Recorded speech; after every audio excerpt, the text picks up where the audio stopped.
May Kamatis. Ito, Boy Kamatis. Meron kayong karga, meron kayong sakay ni Boy Kamatis. Pangalan ni Boy Kamatis.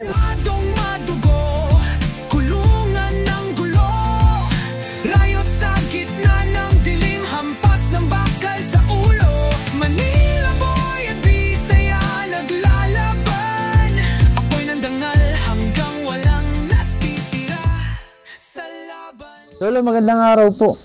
Ako po si Jello, Lolo.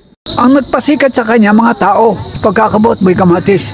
Ngayon, naging karakter daw sa loob ng Binibid sa Manila City Jail. Doon nagkaroon ng pangalan ng Boy Kamatis dahil siya nagdala ng tao doon. Kaya lang bumango pangalan niya nung sila nagtatag ng 12 pares, 12 sila umambo sila. Si Ma'am Salamat ay nagkasama kami sa juvenile. Mga bata ay nakahalo na sa mga datihan. Kaya nung mabitay, malungkot kami. Okay, kakay malungkot. Diyan tayo pupunta lahat. Una lang. Doon noon, si BBA may buhay, wala pang tatak noon. Ang labanan noon, Tagalog at Bisaya. Dahil yung mga hanggang niya, pagka namatay, hindi gaganti. Gaganti't gaganti yan. Ganyan kami. Ano karakter ng tatay mo? Nako, yung babae kay kinausap niya, tila sasama yan. Mga storya ng tattoo sa kali.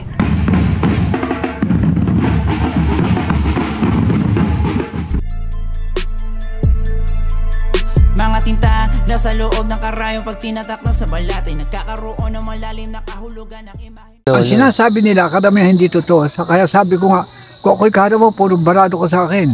True life story ito. Pamilyar po sa akin, Lolo, yung mga nakatutong pangalan sa katawan ninyo. Yan. Ito yung nahanap ko. Tagal na. May Kamatis. Ito, Boy Kamatis. Meron kayong karga, meron kayong sakay ni Boy Kamatis. Pangalan ni Boy Kamatis. Una akong dinat na nila ako sa munti. Ito, ang nagpasikat sa kanya, mga tao, pagkakabot Boy Kamatis. Lolo, ilang taon na ba kayo, Lolo? 85 and 6 months. 1940 ako. Prison number 385, 83, 83, 3P, 38, 38, 0P. Ang kanimang pangkat sa munti, Sputek, Komando, bahala. Yun ang mga sikat diyan. Opo. Ngayon, yung ibang pangkat, wala na yun. Doon noon, si BBA may buhay, wala pang tatak noon. Ang labanan noon, Tagalog at Bisaya. Ngayon, nung mamatay si BBA, nagtayo na sila ng pangkat na kanya-kanyang pangalan. May Komando, Sputek, maybe mabite yun. Isang linggo lang kami nagkasama noon. O sandali lang, bibitayin na siya. Pero anong pangkat nyo nung panahon na yun? Wala pa. Nung tinataga ito, nung mamatay na si Bebe mga 1960, yung gang na yan. Sige, Sputik yan. Number 1, puro number 1. Ako, walang pangalan sa munti, pero ginagalang nila ako. Wala akong pinatay doon, miskin lamok. Alam mo, ang pagdadala ng tao nasa sa iyo. Pag maganda ang pagkakadala mo sa sarili mo, gagalangin ng tao. Kahit na ikaw yung hindi pumapatay, hindi kagaya ng mga pumapatay doon, hindi sila ginagalang. Wala. Paano nga, maniniwala ka ba pumatay? Ang dumi. Ang kasuotan niya, damit niya. Sa Binibid, pagka malinis ang suot, mga tayman yun. Mario di pangalan ko ron. Mga alis nila sa laya lang ginagamit. Pagdating sa loob, wala na yan. No ako'y pumasok, 1961. Ngayon, na-destino pa ako ng kolonya, ng Sambuanga. Doon ako nadala.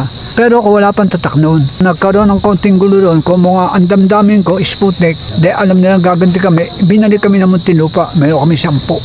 Dahil yung kasama namin nakatay, dahil yung mga hanggang niya pagka hindi gaganti. Gaganti't gaganti yan. Ganyan kami. Bago tirahin yung taong papatay nyo, nagmi-meeting muna kayo. Hindi basta bukas titirahin natin si ganun. Pinagmi-meetingan yan. No, ako'y matataka, 1962. Mga edad nyo yan, Lolo? 24. 21 ako pumasok Tapos isang taon nakikita ko sa Ramon, nabalik na ako. Bali napasok kayo, Lolo? Wala pa akong tatak. Doon ko lang nakilala sa lolo mga iyan. No, ako'y dumating doon, mga kasama ko, 1962. Ngayon ako nakasama may tatak. Pero ang damdami ko sa kanila, wala na akong tatak. Inakailangan pagka nabalik tayo sa munti, patataka. Kasama na nila ako sa brigada nila. Doon ako natatakan. 1962. Ito yun, Lolo? Oo, yan. Sabay ito, sabay. Sa Puson. Kaya naman nagkaganya, minyari, ang gobyerno, lahat na may tatak burahin. Kaya hindi natuloy. Ngayon, para mabuo, dito ako nagpalagay. Ito. Ayan, buo. Ito na yun. Yan. Ito na ito. Sige, Sputek number 1. Si Boy Kamatis, matagal nila kasama, pero hindi nila alam ang buong pangalan. Alam na Boy Kamatis. Kaya tumunod ang pangalan. May lamok, walang ginawa yan dyan. May lamok, hindi pumunta sa munti yan. Kaya lang bumango pangalan niya nung sila nagtatag ng 12 pares, 12 sila eh. Umambo sila. Ang timpesa naman, ang inambos naman nila, mga kaminero sa kalsada, mga Bisaya, isa lang ang napatay, 12 sila. Paano nyo unang nakilala si Boy Kamatis? Pagdating doon sa building namin, building po doon naman, pagka bago ka, pagdating mo doon, para kang datihan. Hindi na kailangan, anong pangalan mo? Hindi na. Pero may katungkulan na si Boy Kamatis nyo. Nagmayor yan. Dahil yung bayo ko, at saka yan, nagkasalungatan eh. Dahil yung bayo ko, pumatay mo, pumatay yung bayo ko, pero hindi kilala. Pero si Kamatis, may lamok, walang pinatay. Minyari, naghati kami mga Sputnik. Meron kami 1,000.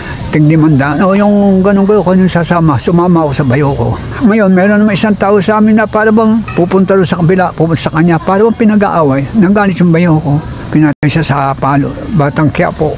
Nagmayor nga yun. Iyan naman, kaya ka nagmamayor. Hindi naman kung mayor ka, siga ka, hindi. Siyempre, sa isang sama, hindi pwede wala nagdadala. Magulo. Mismo ang gobyerno magsasabi sa inyo, kailangan meron sa inyong mayor. No, ako'y napasok, bata pa ako, may asawa na ako, 20. Naglayas ako, nakulong pa ako ng Sambuangay. Wala kami tinatrabaho kundi mang-hold up. Akala na asawa ko may trabaho dahil sa gabi ako nawawala eh. Kako panggabi kami eh. Pero wala ka pang pangkat niyan? Wala pa. Madami ako nakasama mga sikat, nakasama ko si Nabdong Putik. Nabdong Putik, Eddie Fernandez, Maggie Dilary Bakis. Mga nakasama ko yan. At kaya naman tinawag na Boy Kamatis, mahilig sa kamatis yan. Eh, si Boy Kamatis, may kayabangan din eh. Hindi kami magkakahuli na edad, pero tinitiya ko matanda ako. Nakakadalawang taon ako, sakala siya dumating eh, sa Monte. Ngayon, naging karakter sa loob ng Binibid sa Manila City Jail. Doon nagkaroon ng pangalan ng Boy Kamatis dahil siya nagdala ng tao doon. Doon pa lamang sa loob, naririnig na yung Boy Kamatis na yan. At kaya naman sa akin nilalago, pero walang pinatiyan. Ang nagpasikala sa kanya tao. Pagkakipot, Boy Kamatis, Boy Kamatis. Siya naman, kung binabanggit, sikat na sikat siya. Kung bumandera, akala mo talagang kwan. Pagka pinangatawanan niya na rin. Ganun nga, kung mga kinikilala siya. Si Ma'am Salama, tiga San Pablo yan eh. Paano niyo ba siya nakasama doon? Ay nagkasama kami sa juvenile sa Monte. Noon meron pang juvenile. Pero nung ako dumating, pawala na. Mga bata ay hinahalo na sa mga datihan. Sa At juvenile? kaya naman siya nabitay. Ang pasok niya puro robbery. Ang ikinabitay niya nung pumatay siya noon ng mga, siyempre, sa Muntinlupa, pagka maganda kang lalaki, niligawan ka ng mga time-ha. Siyempre, sabi sa babae yan eh. Si Baby Ama, magandang lalaki. Kaya nga baby, magandang lalaki talaga eh. Discount yan siya. Naksak na yung tao. Alam mo pa tayo sabi, puro patredo, walang harapan. Walang harapan pumatay sa Baby. Puro nakatalikod. Sa juvenile niyo nakasama si Baby Ama? Pero sandali lang, may isang buwan lang ako doon. Tapos hinalo na kami. Mabait yan, walang kanya, wala record sa Muntinlupa kundi pagkapatay. Dahil pinasok naman, hindi naman trouble eh. Puro robbery, puro nakaw eh. Kaya nga nung binete na hiningin niyang kantay mamay, hindi na siya kumain eh. Dahil sa bata pa siya, pinabayaan na siya ng magulang niya. Hanggang sa mabitay. Kawawa istorya niyan. Kaya nung mabitay, malungkot ka mo, kakay malungkot, dyan tayo pupunta lahat. Una lang. Siyempre, nagpapalakas ng loob. Manyari, kaya naman siya nabitay, pinuputa ng ulo. Tapos yung ulo, pinagdaran parang bowling.